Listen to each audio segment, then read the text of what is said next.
Hey, this is Steve in Dallas, Texas. It's Saturday morning, my friend, and you are listening to Light Talk. Good morning. This is Ellen in sunny Philadelphia, having survived yesterday's deluge. Today, we are discussing lighting designer fashion, show me the money, the end of the AutoYoke, and what to do at LDI, all on Light Talk.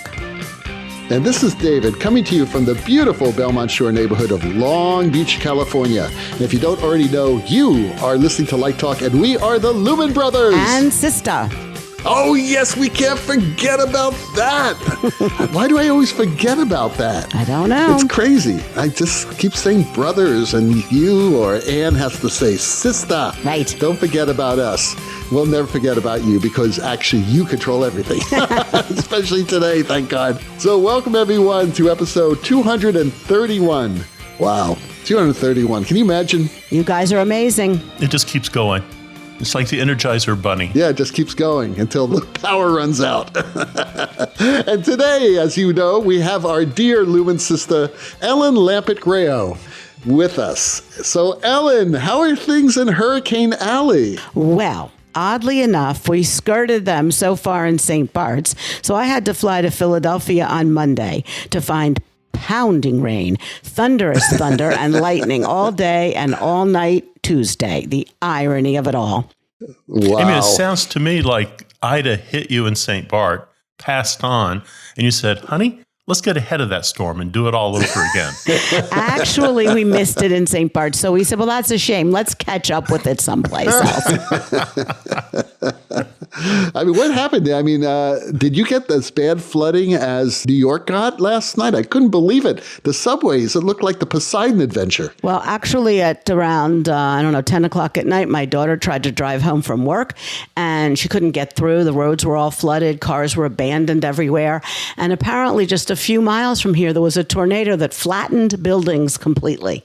So we were really lucky. This street didn't even get a lot of rain, but no flooding, no branches down. We were really lucky. But apparently it hit really, really hard in a lot of places. Annapolis, Maryland, apparently got really pounded. Well, anyway, it's great that you're safe, and hopefully all of our friends in New York and Philadelphia and the surrounding areas are safe. You know, besides the floods and hurricane, who was that, Ida? Was that the name of the hurricane? Yep, Ida. I think so. That was my grandmother's name. Well, there you go. That was big news, but we have even more big news today. Big news this week. After 20 years of service, City Theatrical ends production of the AutoYoke. No. The AutoYoke. Oh, the humanity. What's next? Two-scene preset consoles, power cans, color scrollers? Where does it stop? Don't be so cynical. The AutoYoke actually was used quite a bit, especially on Broadway. There was no front-of-house truss on Broadway that did not have at least 3 AutoYokes on it. And what the AutoYoke was, for our listeners who do not know, maybe some of our younger listeners who said, why the hell did they do that? What the hell did that do? Well, it enabled the Source 4 ellipsoidal reflector spotlight to be a moving light. You could actually hook it up to this mechanized yoke sort of thing called the AutoYoke, and you could remotely pan it and tilt it. This was before quiet moving lights were invented. Because, we had moving lights 20 years ago, but they were too noisy, especially to hang in front of house. So we used AutoYokes. And like I said, it was used on Broadway a lot. I used them in opera. The official press release from City Theatrical says, we are retiring our AutoYoke, the first automated lighting solution designed for theatrical use, after playing an important part in professional lighting for over 20 years. We brought the AutoYoke to the market in 1999 as the first automated lighting solution designed for theatrical use at the request of Broadway designer Brian McDevitt. So we can thank Brian for all this. Thanks, Brian.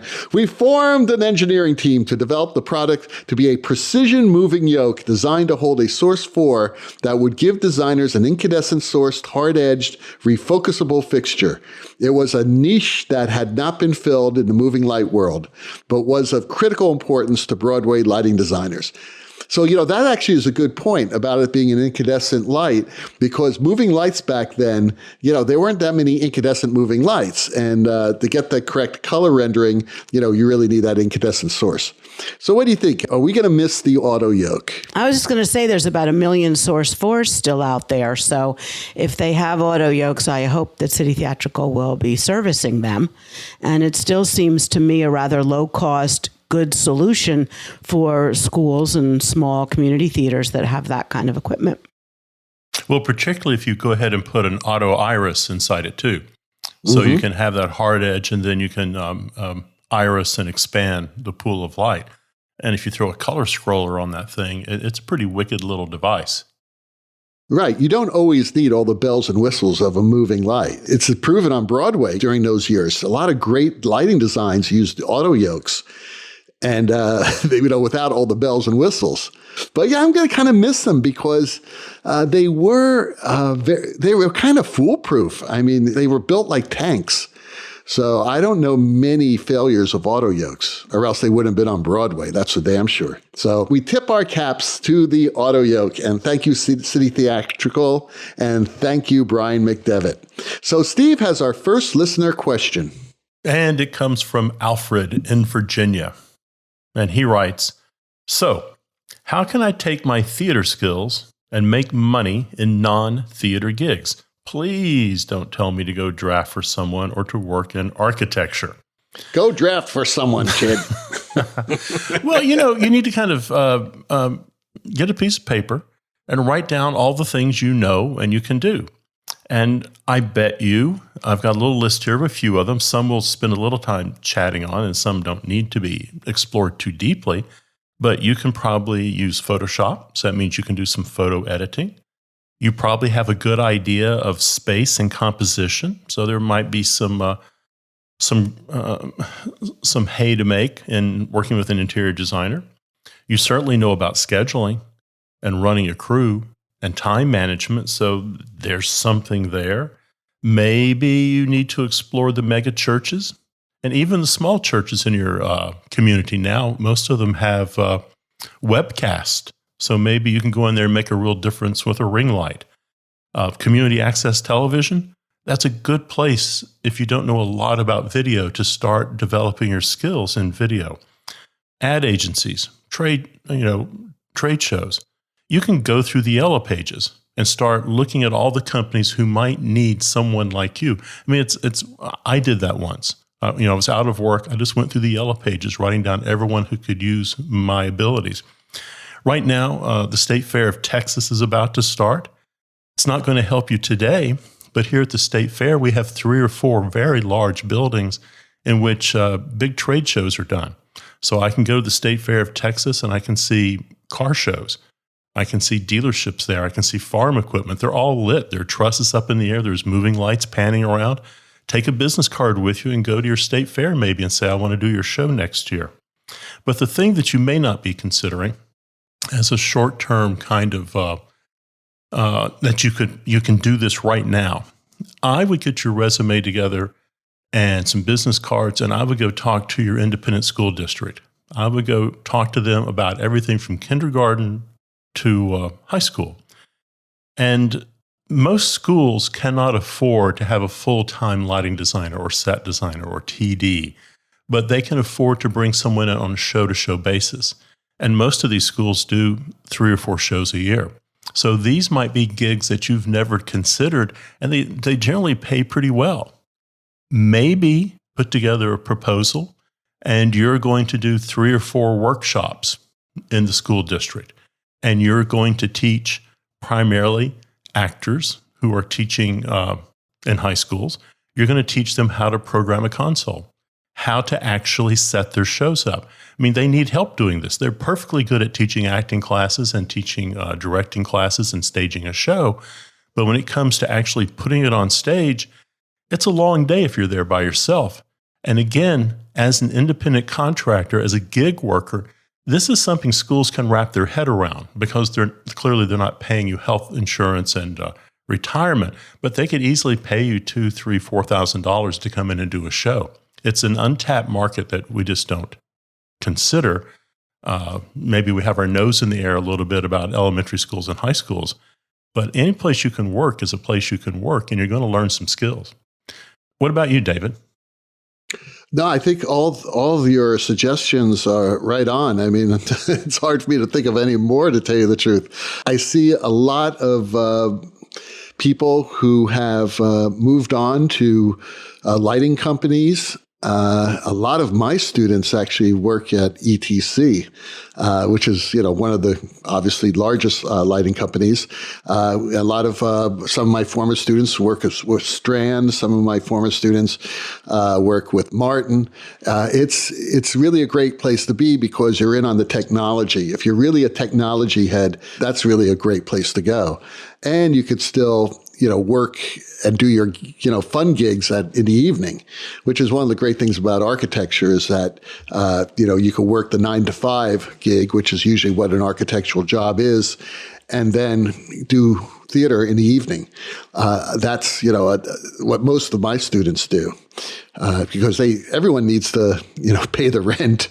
And in California, the rent is pretty damn high. So, you may be, it's sort of like, California now is sort of like what New York used to be, where you'd pay this ridiculous amount of money for like a closet. And you're sharing it with like 3 other people. So, it's getting like that in California right now. It's very difficult to live here. So you always need a job. And like I always say, I'd rather have a job in architectural lighting or with a manufacturer or rental company than working at In-N-Out Burger. I just think it's you're going to meet a lot more people in the business that are going to help you get gigs, or you're going to be doing some programming for corporate gigs, and then your chops are getting better as a programmer, and you're getting better as a lighting designer. So that's ideally the type of training that you can continue and actually not just depend on your lighting gigs. Now, Ellen, I'm really interested in what you have to say about this because you have a lot of connections with other industries as well. Well, yeah, I was going to suggest things like clubs. You could go into some local club and find a band that's just starting out, that's getting a really good reputation. And then you could end up being, like Willie Williams with U2 for the rest of your career, or Bruce Springsteen and Jeff Ravitz, or John Broderick and Metallica. And they all started out with these bands when it was like, okay, carry that to the truck and do some lighting on the side, and became wonderful careers. There's also theme parks, cruise ships. All of those hire AV techs, lighting designers, video people. So there's a lot of work in those areas as well. The cruise industry is trying to get back on its feet, or back at sea, as it were. And the theme parks are reopening and rehiring. So there's a lot of options there as well. All right. I have a question from Tammy from Oregon, who says, "This will be my first LDI. I will be there Friday and Saturday. What should I do? I want to take advantage of free stuff, and I do have a budget for paid workshops. And can you advise on a show? This is also my first trip to Vegas." Well, let's go backwards here a second. Wait a second. First of all, we got the first trip to Vegas, and you're going right. I'm going to go ahead and go to lunch while you answer this. I'll be back in an hour. God, this is going to be crazy. Okay, go, Ellen. Well, advise on a show. I would say if it's your first trip to Vegas, you have to go to Cirque du Soleil. Absolutely. I would suggest Ka, O, or Mystère, which are the sort of 3 stalwarts, as it were, of their resident shows. I believe all 3 are up and running again. O, of course, is the one with the gigantic swimming pool in the middle.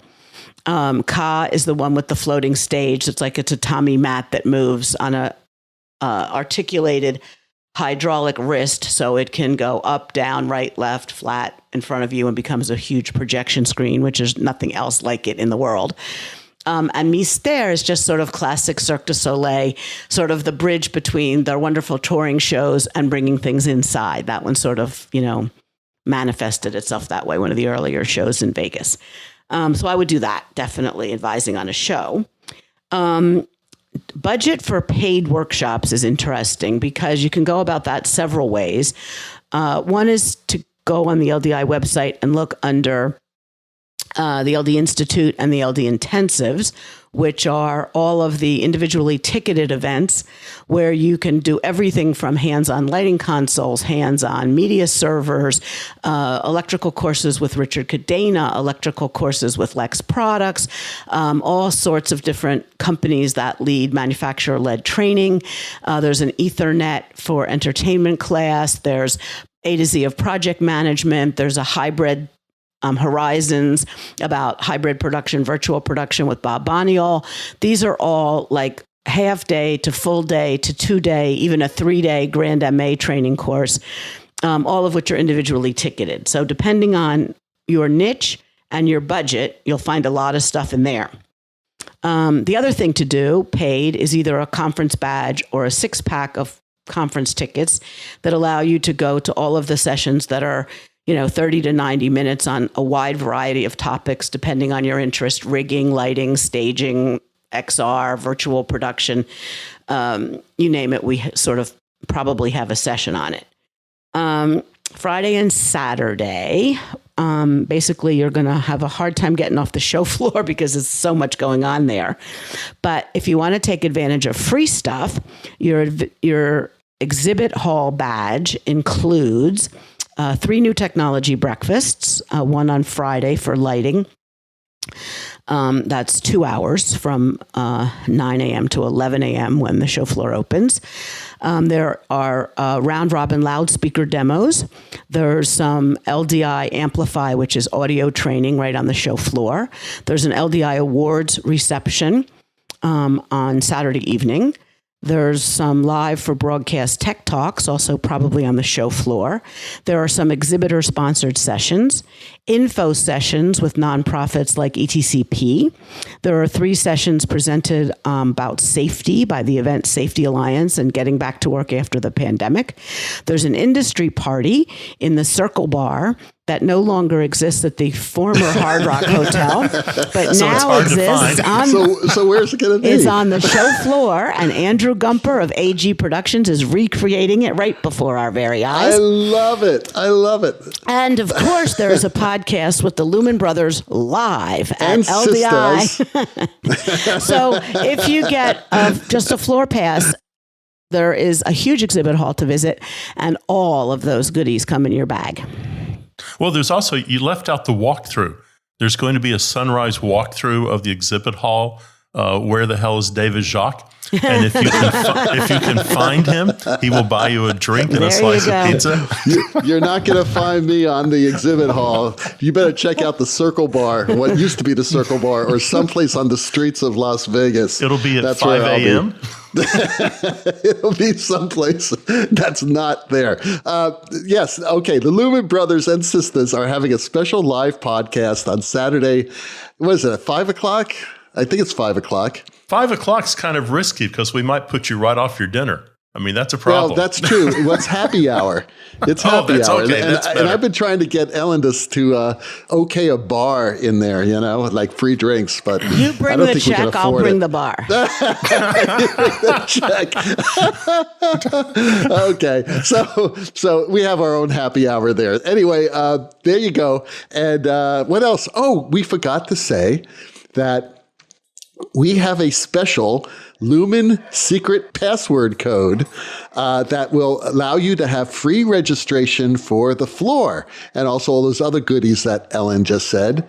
And Ellen, can I give this out? I tried it and it worked. Sure. So is it all right? Sure. Okay, kids. Here is the special Lumen secret password code. Get out your decoder rings. I'm only going to say this once. Ready? JICEXH3. That's Juliet, Indigo, Charlie, Echo, X-Ray, Hotel 3. That's right. Check it out. You will get free admission into the showroom floor and, of course, the live broadcast of Light Talk with the Lumen Brothers and SISTAH. So use that when you register, because I asked for a promo code. Just put that in and you should get all that for free. All right. Oh, there was one other thing you said, Ellen, that I was a little bit, I don't know. What, you don't like love? Oh, I forgot about love. Yes, love is also wonderful. Love. Love is important, conquers Ellen. all. Love conquers all. Love conquers all. The Cirque show Love, which I love. Yes, I also love Love. It's newer. I don't know. I sort of, honed in on those three, but Love is also wonderful, especially if you're a Beatles fan. And it's interesting because the more you know about Beatles lore, about their mother, their father, when they were born, World War II, hippies, 70s, psychedelia, India, gurus, the more you get out of the show. Gurus. Well, it's really funny because the last time I saw Love, it starts with the Blitz during the beginning of World War II when they were born. And some millennial next to me is like, what's happening? What's going on here? Because they never heard of World War II, much less, the Blitz. So the more you know, the more you know. It's a wonderful show, really wonderful, wonderful show. And the lighting designer for that was Canadian Eve O'Quan, who really did an exceptional job, because what's interesting about that theater is it's where Siegfried and Roy used to be. So it was a proscenium theater, and they took the proscenium out, the stage out. There's this like massive, it's like a pit, I guess, where different platforms rise up and down throughout the show and different levels of that. So it's really sort of theater in the round, although the seats are odd because it wasn't really a round space. So there's some little wedges of seats here and there. So it was particularly hard to light. And there's also massive video screens that run on each side. So, he had a lot of challenges in lighting that show, and I think he did a really great job. It's really, really fun. He did. And the video design is also spectacular. Yeah, awesome. And just watching, my favorite moment of that show, there's so many. Day in the Life is great, but also Lucy in the Sky with Diamonds is just some of the best LED programming I've ever seen. And it's simple and it's brilliant. So, and great props. Yeah, great props. Great props in that show too. Yeah. Especially the lighting in that Octopus's Garden number. Is really, really beautiful. So if you're in Vegas for enough time to go out 4 nights in a row, there's 4 great shows. There are. I'm sorry to say that along with the AutoYoke, Las Vegas has also retired Le Rêve, which was also a wonderful show. That was a swimming pool show at the Wynn. And that theater has gone away, which is really tragic. But what can you do? I had seen so many Cirque shows, and the last time I was in Vegas, I decided to see the one show that I hadn't seen was Zoomanity, because I always thought, maybe it sounds like kind of cheapy, sort of sexy show sort of thing. And I loved it. I thought it was very well done. So you're not going to go wrong with Cirque, except the Michael Jackson show. I am not a fan. Well, I think that... the Michael Jackson show and some of the shows that have already closed, like the Elvis Presley show and the Chris Angel show. But, a company like that sort of, I guess they experiment with different things, and some make it and some don't, Yeah, considering their track record, they're doing pretty well. So, yes. All right. So let's move on. So Robert from Boston writes, I have a fashion question. I am designing my first real professional show with union stagehands, and I am trying to decide what to wear. Should I go casual and dress down like the stagehands, like a t-shirt, jeans, sneakers, or go the other direction? Dress a little classy, sports coat, nice shirt, maybe some nice slacks and polished shoes. Can you advise for both focus and cue writing? Is it good? Well, hang on. Is it after Labor Day? That's everything. If it's after, is that a white thing? Yeah, it's after Labor Day. You can't dress white. Right. Yeah. I did that once, and I never understood that. I mean, does that have something to do with farms? I don't know. Anyway, so let's get back to the question. Fashion. It's kind of a serious question, to tell you the truth, because who do you want to be associated with? I mean, a lot of people like dressing down a bit so that they feel more comfortable with people who are in work clothes and practical clothes, like people who are doing dangerous jobs on stage. You know what I mean? You're not going to wear, slippery, shoes and or nice pants because you're going to be like rubbing stuff on them all the time. And then you're out in the house, with the creative team, and especially costume designers who dress usually very nicely, and set designers, not all set designers, but most, and certainly the director, not all directors, but most, dress really nicely. So what do? I don't know. I kind of say be yourself, but always dress for success. How you like that? Be yourself, dress however you want, but make sure that it looks good. Well, there's an old adage, the clothes make the man. Is that true? It makes the woman. Ah, well. The clothes make the women. Yeah. I know. It's another thing. Like, women have sort of given up dressing like women. Most of us just wear, whatever, not skirts, not dresses, except on very dressy occasions. So I don't know. I might tell this lighting designer to go upscale casual. Yes, upscale casual. They would call that California casual. It's like, I'm going to a wedding, my niece's wedding, and the invitations came out and they said black tie optional. And I said, okay, what does that mean? That means, okay, should I wear a tuxedo? Or it's got to be something really nice. So my brother goes out because he's the father of the bride and buys a tuxedo, which is the right thing to do. Then they decided, because the groom was dressing casually, that they were going to take the whole black tie thing off. So my brother is stuck with a tuxedo. So anyway, don't wear a tuxedo unless it's opening night. He can come see you play at the club next week. But the funny thing is that my first show at La Scala, right? It was like my first European debut, right? This was it. I was at La Scala on a world premiere of the show. And I've decided, okay, it's La Scala, and I'm going to dress in a black tie, get a new tuxedo, the whole bit. I show up, and there were only two people on opening night wearing tuxedos, and that was the conductor and me. And you were standing in the pit going, send me in, coach. And Paul Curran turns to me. He says, people are going to think you're the conductor when you take a curtain call. Or the waiter. Okay, getting back to the question. I have a different twist on this.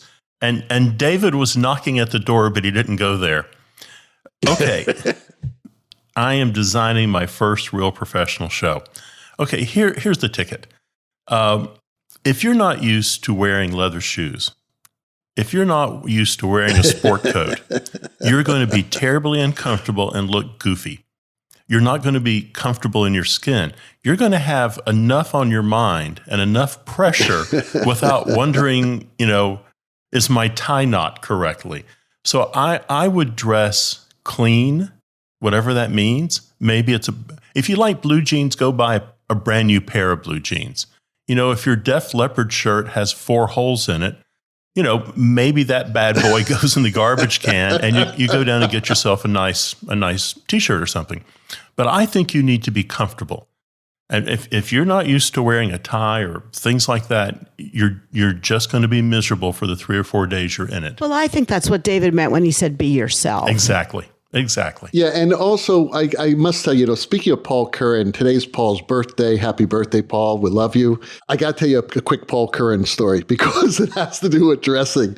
And that is that we were doing a show, I believe it was it was Lulu at the Lyric at Chicago. And it was this beautiful set designed by Kevin Knight, another dear friend. And it was raked. The set was raked. And I believe that we had some sort of formica on the floor. Right? I mean, it was beautiful. It was a beautiful design, but it was a plastic floor. And at the very end, for people who don't know the show, Jack the Ripper kills Lulu. And there's blood everywhere. I mean, there's like blood running down this raked floor. And we were going to go out and take our curtain call, and they had no time to clean up the blood. So that Paul was wearing some very slippery shoes. And I told Paul, I said, hey, when we go out for curtain call, be real careful. Be real careful because you may go flying into some blood. And sure enough, when we got, we made our entrance from the up center door, and I grabbed a hold of him just in case he slipped. He kind of did, but he didn't fall, thank God. But it could be dangerous. And that gets to my point. When you're focusing, when you go for focus, no matter how you dress, make sure you have good shoes. because you're going to be going up and down rakes. You may be climbing stairs. You may be doing a lot of different things while you're focusing. So you got to be safe. So make sure, you can dress however you want, but make sure your shoes are really good. And also think that, well, once I get out into the house and I start designing the show, I really don't need good shoes. That's not true, because there are going to be times when you're going to have to get off the table and get on stage because you're looking for a light or there's something that you need to deal with on stage. So whatever shoes you wear, make sure that they are comfortable and safe. Speaking about slippery surfaces, I was involved with a ballet production one time and sitting in the audience, and there was some lovely dress rehearsal, lovely snow coming down, and the ballerinas were coming in one by one they slipped, one right after the other, because apparently whatever that faux snow was very, very slippery. That curtain closed, and that was the end of that scene for the day. And for those listeners at home, since you don't have video, Ellen is doing snow above her head with her fingers. And she did a slip thing with her hand, too, then like a crash. Oh, you are listening to Light Talk, and today's episode is sponsored by... She completed the Tour de France on a unicycle. She led the search for Bigfoot on Everest.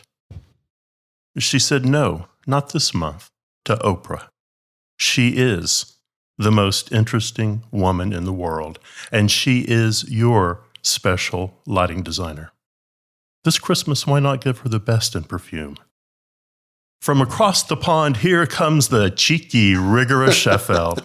And just in time for the holidays, the cheeky rigor offers 3 new fragrances guaranteed to set her apart from the crowd. Let's start with Fade In. Something changes in the room. You're not sure what it is. Is it the scent of spring rain? The faint aroma of sunflowers? Perhaps mixed with honey.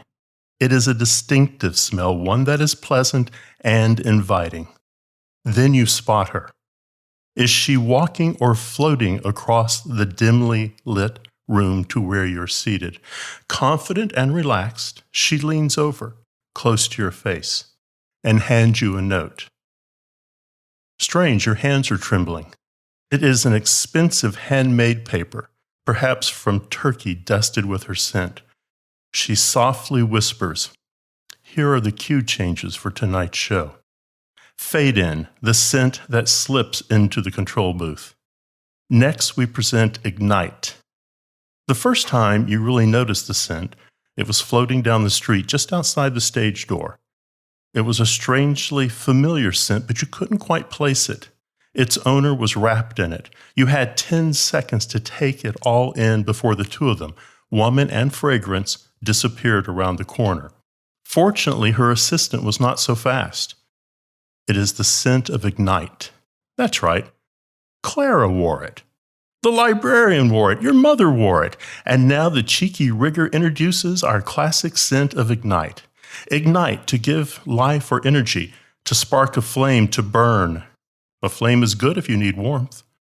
A flame is bad if you're in a fireworks factory. And so it is with Ignite. Will you be caressed or consumed by passion? And our final fragrance for the winter season, perhaps our finest. It was born from the tears of angels. It can be worn any time between sunrise and sunset. It's Tungsten 3400. She leaves her studio for a cup of coffee to find a young red-faced PA blocking her way. "We're shooting here today." "I need my morning coffee." She steps around him and walks through the shot. In the distance, she hears, "Who are you? I must have you in all my shots. Come back." Her phone rings. She tells her agent, "I said I would get back to Disney when I have the time. Good day, sir." She arrives at the focus call and tells the steward, "I'm feeling a bit peckish. Be a good lad and bring me a single brown fig, 4 ounces of fresh water from a glacier, and a blue Sharpie." Tungsten is tough. It has a melting point of 3,400 degrees, just like her. But you already knew that. She broke the glass ceiling and doesn't need it to be patched, gentlemen. Tungsten 3400 says, I love you as you are, never change. Overwhelmed by the selection? Which is right for your life partner? Who can say? Just order all three, and the cheeky rigger of Sheffield will throw in a bottle of stinky shoe on the bus for you, my friend. Merry Christmas, and God bless us, everyone. The cheeky rigger of Sheffield. We make underwear, too. Wow. Steve, we're talking about alternative careers. Well, I think you have a career ahead of you in writing copy for J. Peterman. J. Peterman is one of my favorite catalogs. I love them. Now, I am working on a new series for Light Talk. I didn't want to spring this today, but I'm working on this, and I'm not quite sure if we can pull it off. But it's going to be a short story, B-movie form, that the Light Talk brothers and sisters will perform in 5 serial episodes, each episode being about 3 minutes. And it's going to revolve around Danger Man, the secret identity of a lighting designer who solves problems. Danger. It could be Danger Woman. Cool. Yeah. Wow. Okay. Let's get out of here. And now, back to Light Talk. Well, the sound of those rabid ducks tells us that once again it's time for Let's Talk About. And today's Let's Talk About is all about how are lighting companies strategizing to survive and hopefully thrive during and after the pandemic. Wow. So, this is interesting because we're coming up on LDI, where we're going to see a lot of lighting manufacturers there. And they have had a huge amount of challenges, just trying to survive these past, 18 months. God, it's been so long. And now we're getting back up to speed. But boy, there are a lot of challenges that we don't know when they're going to be solved. So I'm going to sort of kick this off to Ellen because she has her, she knows what's happening from the manufacturing point of view. What do you think, Ellen? I mean, what's going on? I think there's good news and there's bad news. I mean, the good news is that, yes, things are coming back. Concerts, festivals, cruise ships, theme parks, they're all up and running again. The sort of, the coconut telegraph has gone from, oh my God, I'm desperate for work, to everybody's hiring. So that's sort of good news. Some companies that were either laid off or furloughed employees and they were down to 25 to 30% of their workforce seem to be back to up between 75% to 100%. So people are getting back to work, which is really good. There's a lot of pictures of, the rental companies showing full rooms of equipment getting prepped and teched to go out. So I think that's all really good. But one of the real questions for the manufacturers is, okay, if they've spent money during the pandemic on R&D and they have exciting new products to reveal at LDI, how do they get those manufactured on a large scale? Because there's a few things going on that have happened during the pandemic that are real challenges for manufacturers. The supply chain seems to be interrupted in China and other places. So instead of saying, oh, I'll ship that out to you today, sir, you're getting a 6-week, 8-week, 12-week, 18-week delay in some parts. And the other thing is shipping has become apparently very, very expensive. There's some people I know who are saying, hey, let's get a couple ships and a couple containers. We could probably do this cheaper. But when you look into it, you really can't. And as Steve noted before, Eric Loader from Elation is a really good example of people who have gear that's come in from abroad and is stuck in a container ship in a harbor where they can't get the people to get to the port to unload them. So I think the manufacturers are facing a lot of new challenges that they didn't have before. And then the question is, the rental shops that have not rented anything for 18 months, do they have the budget to buy all the new gear to meet the needs of the designers who are going to come to LDI and say, oh, wow, look at that. Fixture XYZ, I'll take 150 for my next tour. We don't have them yet. So I think there's a lot of challenges that are going to have to come, that are coming up that are new. On another front, I think that the companies that really sort of survived this best two words sort of pop into mind, and they're sort of hackneyed at this point, but diversification and pivoting. And companies that were diversified to begin with were able to, shift a lot of work from the theatrical side of things and the concert touring side of things to the other things that they do, be it medical, military, churches, academic, whatever. And then pivoting, a lot of people just found new projects that they could put their people to work on. So those companies should sort of be applauded, I think, for coming through this in a new way and not just, being limited to what it is they were doing. It's been a tough time for a lot of people. I heard that some companies were selling off used gear to some of the used lighting companies, and now that they're ramping up in such a rapid rate, they're buying it back. Well, I'm trying to get some things repaired, and I can't get them repaired. The shops here in Dallas are trying to ramp up to get back out on the road, and they're putting all energy into that. So you want something fixed, go to the back of the line, because we have other things we've got to get ready to go. Interesting. You can look at, what you're talking, Ellen, about buying back used equipment and things like that. You look at the rental car industry. When the pandemic started, all these rental car companies sold off their inventories. Because they didn't know how long it was going to last. That's having a car there not being used. They're losing money. So they sold off all their, not all of them, but a lot of their inventory. And then when the travel started to pick up again, it was like impossible to get a rental car. I rent a car every year when I go up to Colorado, to Central City. And normally I rent a car for like 6 weeks. And it usually costs me about $1,000 for a 6-week rental. I got my reservation in early. So I was able to get I think it was like $1,200 instead of $1,000. I was only there for like 4 or 5 weeks this time. But if I had waited any longer, it was like $3,000, $4,000. It was crazy, the amount of money. And that's because they sold off their inventory. It's going to be interesting to see what the rental companies are doing for these big Broadway shows right now. If they're charging the same amounts of money that they did before, or if they're going with the inflation that's happening just because of the scarcity of the inventory.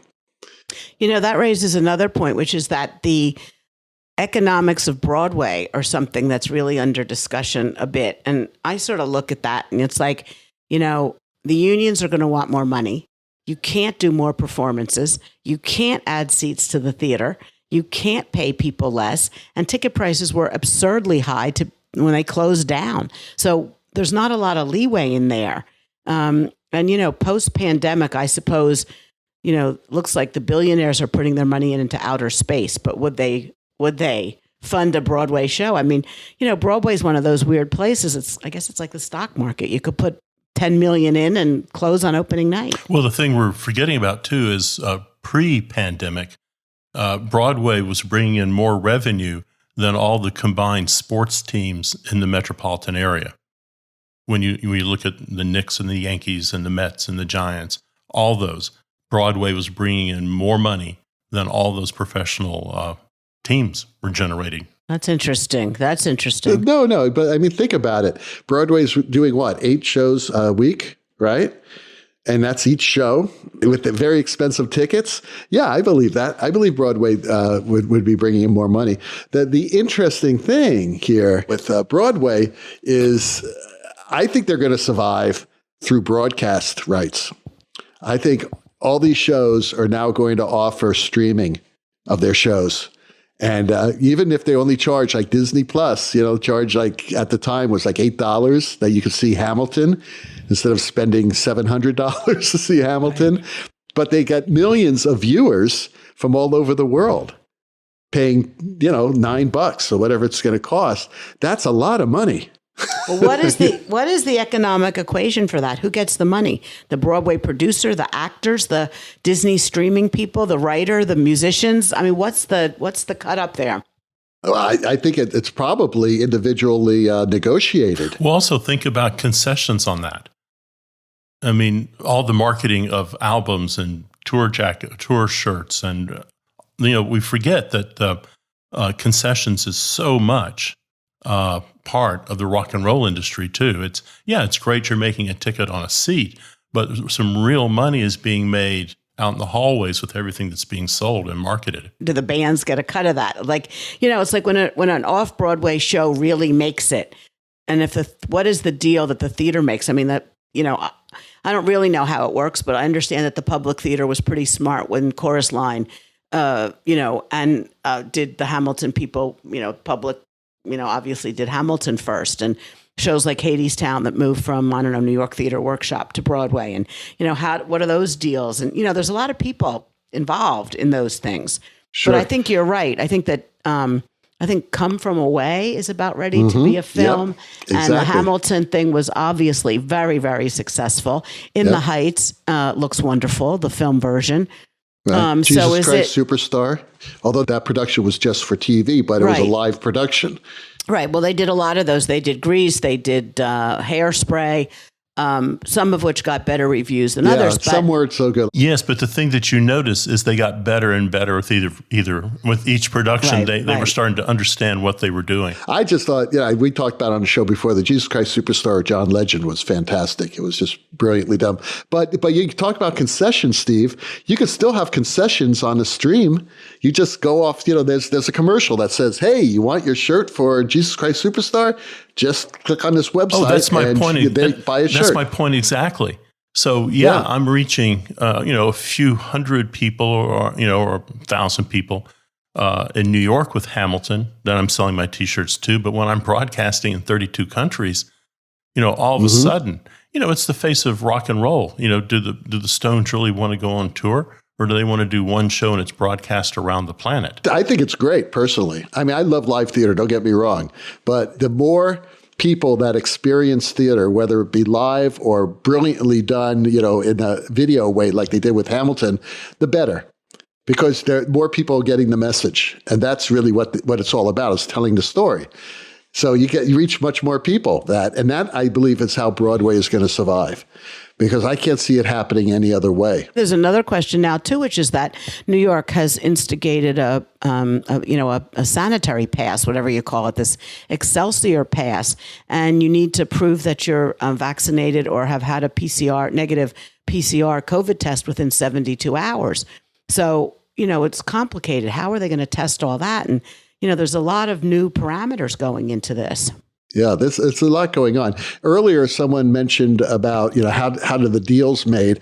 I can tell you, again, I haven't done Broadway, but I've done a lot of large opera, scale opera that is sometimes turned into DVDs and sometimes streamed. And usually those contracts, are set early on before you even open the first production. And it tells you, we're thinking about doing this on video, and here's the contract, and then you have your agent look at it, and then you make changes. I know from a designer's point of view, that's usually how it works.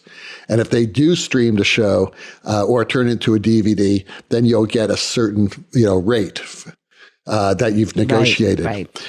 That's how at least it works in the opera world. Right. Okay, so I don't know. Did we answer the question? I think that was really interesting because, a lot goes on. How are they surviving? And I look at ETC, and during the pandemic, they came out with the new Source 4. I thought that was kind of interesting to make that move. Absolutely, and they did a great marketing campaign for it. Right. And who's buying it? Right. Who's buying it? I don't know. I don't know anyone who bought it yet, but I haven't, that doesn't mean anything. Right. Well, we hope at LDI there'll be a long line of people with checkbooks and they have their order book and, it'll be a happy ending. And do us a favor, when you come to the live broadcast, the Lumen Brothers and Sisters, Light Talk, bring your checkbooks too, because we take checks. And what are you selling? Well, we're giving away free swag, but we also have some special items that we may be auctioning off. Unsafe for dishwasher coffee mugs. Those are collector's items. They are collector's items. We have some of Stan K's clothing that he's coming with that we may be auctioning off. So. Let's see. I hear that Steve is publishing the first collected annotated version of the Light Talk scripts, episodes 1 through 231. Oh my God! And we will be there along with Ann McMills, will be pushing her books, and she'll be autographing for a minimal charge. And we'll be doing the same. For a minimal we'll charge, be doing the same thing. yes. We'll sign our scripts for you. You can get photographs of you and Ann McMills at the book table signing. She doesn't know about this yet, does she? We probably should cut that out. We'll get some hate mail. No, we'll leave it in. I'm sure Ann will love it. Ann will love it. I don't know. So, yes. So bring your checkbooks. We do take checks, okay? And we also take cryptocurrency. That's a whole nother story. So anyway, Steve has our last question of the day. Yes, and it's a dark and foreboding question. It's a question we've all had to answer. Ronnie in Oregon writes, my dad just asked me, what is my university theater training program actually teaching me? And am I learning anything of any real value to face life? Well, you have your dad called David Jacques. I'm going to throw three things at you that you can throw at your dad. I think what theater is training you to do is be open and receptive to criticism. You're going to get positive and negative criticism your entire life, and you need to understand how to listen to it and consider the source and weigh the value of the criticism. So I think that's an important life lesson. You cannot be in theater and not understand and get some value from teamwork, working with a group of people all headed toward one end game. So teamwork is something you can learn. And finally, theater teaches you how to deal with all kinds of people. And people have good things for you, and they have bad things for you, and they're difficult to work with, they're easy to work with. But you're going to be dealing with people your entire life. And being able to start in this collection, go by a theater department. It's like from all corners of the world there, with all political agendas, all social issues. These are going to be people that are going to help you,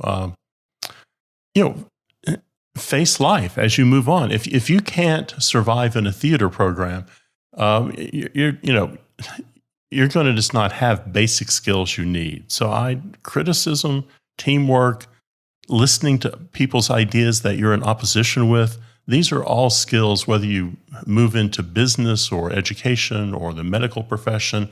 This is just a good foundation degree to get. That's what I think. What about you, David? Those are very important skills. Absolutely. Two more on my list: crisis management and improvisational skills. We are dealing with crises all the time in the theater, especially if you're a lighting designer. You're out at the table, and everything that all the plans you had and all the plans the director had and the set designer had for this transition do not work. It just doesn't work. The transition's not working. And all of a sudden we're thinking, oh my God, what are we going to do? And your job as a lighting designer is to stay cool, and which is what I call crisis management, and say, okay, how can we make this work? And you figure it out, and you stay calm and you do it. And a lot of it requires the skills that Steve was talking about, listening to people and teamwork. All that is really important, because as a team, you're usually dealing trying to solve these issues. And the other thing is improvisational skills, because you have to be open to improvising when these crises occur, but also just during the process of the show itself. From the very first time you read the script and you start talking to your colleagues, through rehearsals and through on-stage rehearsals and dress rehearsals and all that, you have to improvise sometimes, because the show is evolving. That's just the nature of our business. So your lighting skills need to evolve as well. And if you know that, then, if you can deal with crisis management and be a good improviser, you could work almost in any industry. Ellen, what do you think? Well, I agree. And I also think that, you touched on this about teamwork, but collaboration is really, really important. And I think that it teaches you to do that, wherever you are. And if you don't stay in the theater, but, you're active on a board of directors, or you're active at your church, or you're going to run a summer camp, or any job that you have, I think that collaborative spirit is really important. And I also think that while a lot of theater people fail at a good life-work balance. There's a lot of conversation now, which we can discuss another week, about the 10 out of 12s and the really, really long days, and saying, oh my God, I just worked an 80-hour week. Is that a badge of honor, or are you crazy? But, I see it in the trade show business sometimes. It's like, I know in the theater, if the curtain is going up at 8:05, at 7:59, you might be on stage finishing that last drop that needed a little touch up, or focusing that last light. And the stage manager finally says, David, get that ladder off the stage. Places, please. But there's no like preset boundaries. Like, I work 9 to 12 and then I go to lunch from 12 to 1. And then, the union sets some of those kinds of rules. But if it's a weekend, it's a weekend. And I think it's a healthier balance. But you have to make sure you take time off, that you take care of yourself, and you don't get, wrapped up in this, oh my God, we're going to work all these hours, but not being afraid to stay late if you have to. And one final thing, all of these skills will also enable you to do a podcast. Yes. And there you go. There you go. And that's really all that matters at this point.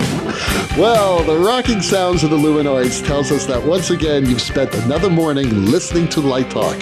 You can hear our show on Spotify, iTunes, Google, YouTube, livedesignonline.com, Amazon Prime Music, and just about every podcast site out there.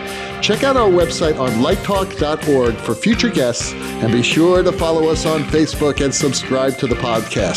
That way you will not miss a second of Light Talk insanity. No guarantee is offered regarding the accuracy of any statements or opinions made on this podcast. However, if you do decide to litigate, the law firm of Flecht, Flocked, Flare, and Glare and their paralegal Snoot will defend us until our retirement funds are depleted. Light Talk is written and produced by the Lumen Brothers and SISTAH, coming to you from Long Beach, Philadelphia, and just left of the Chisholm Trail. And be sure to join us next week when Stan, Steve, and I pontificate about more useless things and crazy shenanigans in our industry. Light Talk, broadcasting questionable Lumen knowledge and humor around the world. So we'll see you all next Saturday morning. Bye-bye from Light Talk. Toodles. Light Talk.